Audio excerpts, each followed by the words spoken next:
सोचिए आप अपने नजदीकी मेडिकल स्टोर पर जा रहे हैं और अचानक आपको पता चलता है कि वही दवाएं जो रोजमर्रा में इस्तेमाल होती हैं, बुखार की दवा, पेन किलर या एंटीबायोटिक, अब महंगी हो गई है। तब आपके दिल पे क्या गुजरेगी और आप उस बारे में क्या सोचेंगे? नमस्कार दोस्तों, मैं नाहिद और आप देख रहे हैं एक संदेश। ये कोई सामान महंगाई नहीं है, बल्कि इसका सीधा असर पश्चिम एशिया में चल रहे ईरान इजराइल अमेरिका युद्ध के कारण पड़ रहा है। युद्ध और तनाव ने वहां के बाजार को हिला दिया है और इसके चलते भारत में दवा और सर्जिकल आइटम के कच्चे माल की कीमतें तेजी से बढ़ रही हैं। दवा निर्माण में इस्तेमाल होने वाले कई जरूरी कच्चे माल जैसे केमिकल कंपोनेंट्स और प्लास्टिक और एल्युमिनियम की कीमतों में अचानक बहुत ज्यादा इजाफा हो गया है।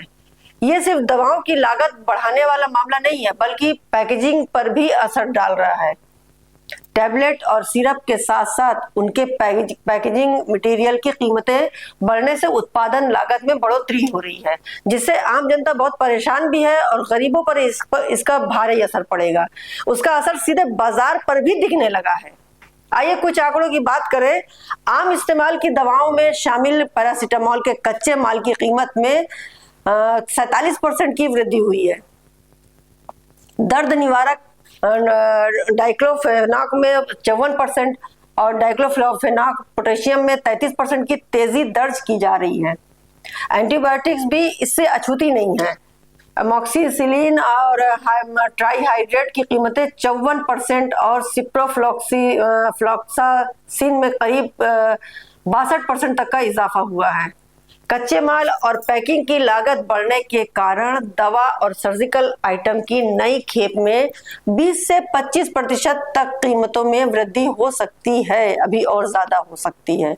लेकिन ध्यान देने वाली बात यह है कि पुरानी खेप की दवाएं अभी भी पुरानी कीमतों पर उपलब्ध हैं। इसका मतलब है कि आम आदमी को केवल नई खेप में अधिक खर्च करना पड़ेगा और यही चिंता का विषय है। विशेषज्ञों का कहना है कि अगर युद्ध और तनाव जारी रहे तो कच्चे माल की कीमतें और बढ़ सकती हैं। इसका मतलब असर केवल दवाओं तक सीमित नहीं रहेगा, बल्कि सर्जिकल और मेडिकल उपकरणों पर भी पड़ सकता है। अस्पतालों और मेडिकल स्टोर पर नई खेप की दवाएं और आइटम की कीमतों में तेजी आएगी। सरकारी सूत्रों का कहना है कि फिलहाल पुरानी खेप की दवाएं और आइटम वही कीमत पर मिल रही है, लेकिन नई खेप के लिए कीमतों में बढ़ोतरी तय है। विशेषज्ञ सुझाव देते हैं कि लोग केवल जरूरत के हिसाब से ही दवाएं खरीदें और बेवजह स्टॉक करने से बचें। साथ ही दवा कंपनियां अपनी सप्लाई चेन और उत्पादन प्रक्रिया में बदलाव कर रही हैं, ताकि कीमतों में अत्यधिक बहुत ज्यादा उछाल न हो और आम आदमी पर असर कम पड़े। तो दोस्तों, ये कहानी सिर्फ दवा महंगाई की नहीं है, ये कहानी बताती है कि कैसे एक अंतर्राष्ट्रीय युद्ध का असर हमारे रोजमर्रा की जिंदगी पर भी पड़ सकता है, जिससे आम जनता खासकर गरीब पर कैसा असर पड़ सकता है। कच्चे माल की बढ़ती कीमतें, पैकेजिंग की लागत और नई खेप की महंगी दवाएं, ये सब दर्शाता है, बताता है कि वैश्विक घटनाएं हमारे घरेलू अर्थव्यवस्था से कितनी गहराई से जुड़ी हुई हो। भले से जंग ईरान और इजराइल में हुई है, लेकिन उसका असर हमारे देश में भी पड़ रहा है और दिखाई भी दे रहा है। सरकार और कंपनियां इस बढ़ती महंगाई को कैसे कंट्रोल कर सकती हैं? अपने विचार हमें कमेंट में जरूर बताएं। आज के लिए बस इतना ही। आप देखते रहिए एक संदेश। नमस्कार, जय हिंद।